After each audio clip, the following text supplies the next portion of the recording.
আজ যারা ২১শে পদকে ভূষিত হলেন, আপনাদের সবাইকে জানাই আন্তরিক অভিনন্দন এবং শুভেচ্ছা।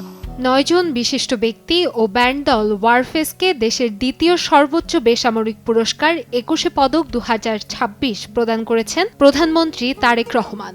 জাতীয় জীবনের বিভিন্ন ক্ষেত্রে অসামান্য অবদানের স্বীকৃতিস্বরূপ বৃহস্পতিবার সকালে রাজধানীর ওসমানী স্মৃতি মিলনায়তনে আয়োজিত এক বর্ণাঢ্য অনুষ্ঠানে এই সম্মাননা তুলে দেওয়া হয়।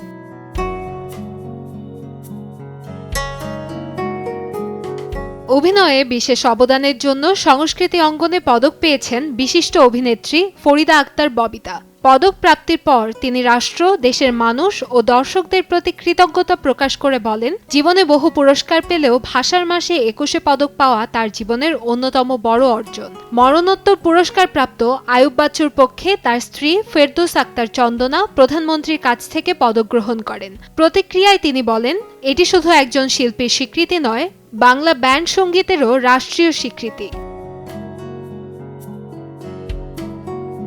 নতুন রিন গভীর থেকে পরিষ্কার করে কাপড়কে রাখে নতুনের মতো উজ্জ্বল। নতুন রিন অ্যাডভান্সড পাউডার।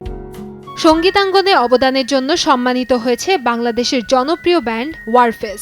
দলের পক্ষে পদক গ্রহণ করেন দলনেতা ও ড্রামার শেখ মনিরুল আলম টিপু। তিনি বলেন, পদক গ্রহণের মধ্য দিয়ে পুরোপুরিভাবে পরিপূর্ণতা পেল দলটি। অনুষ্ঠানে উপস্থিত ছিলেন ব্যান্ডের সব মেম্বাররা এবং সবাই দারুণ আনন্দিত।